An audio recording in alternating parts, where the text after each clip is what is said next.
Subscribe to our YouTube channel and press the bell icon to get the latest updates.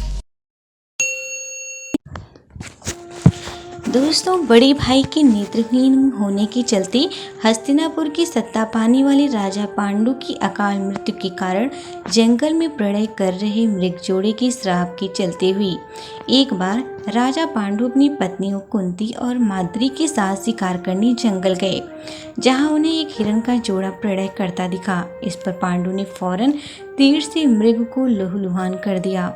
मरते हुए हिरण ने पांडु को श्राप दे दिया कि राजन, तुम्हारे समान क्रूर इस संसार में कोई नहीं होगा। तुमने मुझे प्रणय के समय बाण मारा है। जाओ, जब कभी भी तुम प्रणय में जाओगे तभी तुम्हारी मृत्यु हो जाएगी। राजा पांडु को अपनी गलती का एहसास हुआ, लेकिन अब कुछ नहीं हो सकता था। श्राप से दुखी पांडु ने रानियों से कहा, मैं समस्त सुख और वासनाएं छोड़कर यहीं जंगल में रहूंगा। तुम सभी हस्तिनापुर लौट जाओ। मगर दोनों ही रानियां उनके साथ ही जंगल में रुक गईं। इस बीच राजा पांडु ने अमावस्या के दिन ऋषि मुनियों को ब्रह्मा जी के दर्शन के लिए जाते देखा। उन्होंने खुद भी चलने के लिए कहा तो मुनियों ने कहा, राजन, कोई भी निसंतान पुरुष ब्रह्मलोक जाने का अधिकारी नहीं होता, इसीलिए हम आपको साथ नहीं ले जा सकेंगे। यह सुनकर पांडु ने पत्नी कुंती ने कहा, मेरा जन्म लेना व्यर्थ है, क्योंकि संतानहीन व्यक्ति पितृ ऋण, ऋषि ऋण, देव ऋण और मनुष्य ऋण से भी मुक्ति नहीं पा सकता।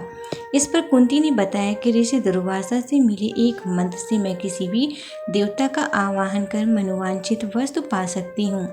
आप बताएं किस देवता का आवाहन करूं? पांडु ने उन्हें धर्म को बुलाने को कहा। कुंती के मंत्र पढ़ते ही धर्म ने कुंती को अपने अंश सहित पुत्र प्रदान किया, जो युधिष्ठिर कहलाए। इसी तरह पांडु ने कुंती को 2 बार वायुदेव और इंद्रदेव को याद करने के लिए कहा।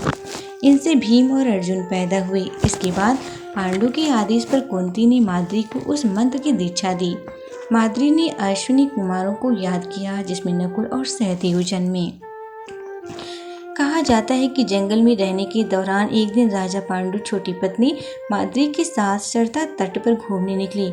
वातावरण बेहद आनंदमयी थी और ठंडी मंद हवाएं पूरे माहौल को सुगंधित किए थी। अचानक हवा के झोंके से माद्री का वस्त्र उड़ गया। इससे पांडु का मन चंचल हो उठा। वह श्राप भूलकर प्रणय में लिप्त हो गए। तभी उनकी मृत्यु हो गई। पति की मौत का खुद को कारण मानते हुए माद्री उनके साथ ही सती हो गईं, लेकिन पुत्रों के पालन पोषण के लिए कुंती हस्तिनापुर लौट आईं। Subscribe to our YouTube channel and press the bell icon to get the latest updates.